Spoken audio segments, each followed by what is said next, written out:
So basically, I kind of just want to give a quick introduction of this video, and kind of timestamps will be up on the screen. So basically, part one will kind of be the introduction to the uh, Sine Qua non. Next will kind of be a dive into humanity as a whole with the concept. Part three will be the individual. Part four will kind of be my own thoughts or myself, this topic relating to me, and then part five will be the afterthoughts. That's kind of how I'm just splitting this video to kind of keep my thoughts more organized rather than bouncing off the walls kind of like they usually are. So basically, sine qua non in itself is the essential condition or this thing in which something cannot be without. How I'm going to explain it uh, as a whole is sort of this thing in which you cannot be without, or a person, an individual, cannot be without. In my mind, this is something that goes deeper than the soul, and the soul is something that can be interpreted as who you are.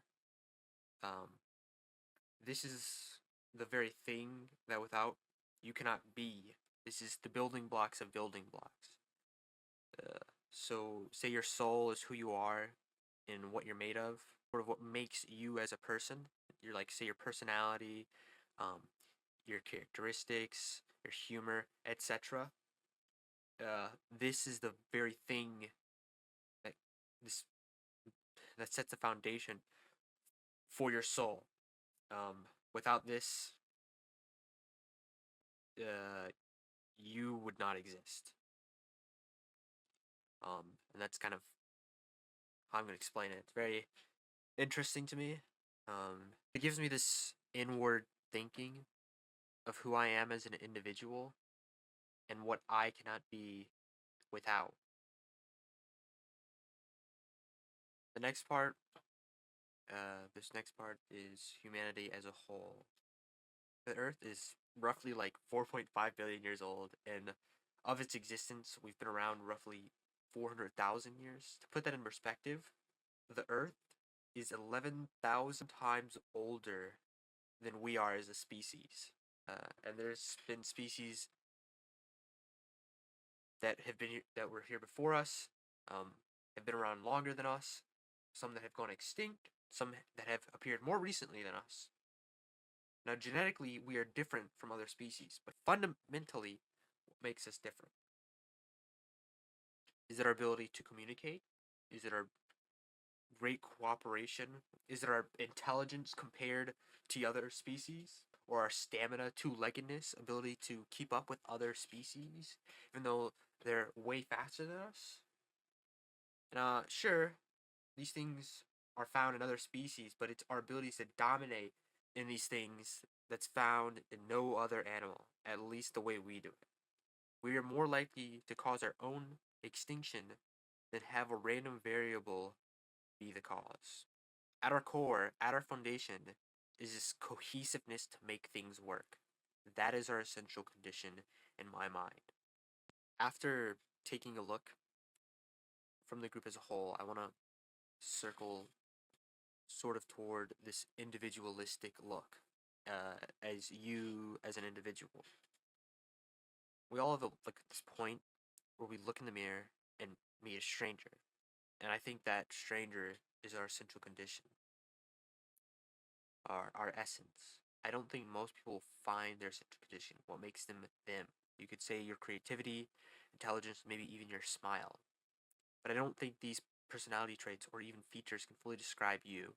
Maybe an aspect, but you would probably still be you without that. And is it where you were born, your parents, how you've lived, etc.? But if it's that, can another in your position be you? Is it a clone or representation of you, even though it does not contain you with which you are? Sure, it contains your memories, shares your body, among other things, but if you were to die, your existence would be over. You cannot simply transfer over to a clone. and you in your present form are the only version of yourself. If you were to meet the past and future you, they would not share your experience, simply exist on the same plane in different temporal orientations. You are the only you with which can be. But if you are the only you in all aspects, body, time, and experience, what is your essential condition? I don't know. Again, you may find the answer and maybe not. That is why I leave the individual as the stranger. For the individual, when I think of the essential condition and finding it, I'm reminded of a scene from the Guardians movie where Santa's talking to Jack Frost about why he was chosen and why they were all chosen, and specifically the scene where Santa shows him the little Russian nesting doll, and the center is the wonder in his eyes. And I think that might be Santa's essence. Deep down, his wonder for the world is what makes him him. And maybe we all have a story to tell deep inside ourselves, in our eyes. We might not know that personally, but I think it's something that we show rather than tell. And I think people can view that from our eyes, from how we act.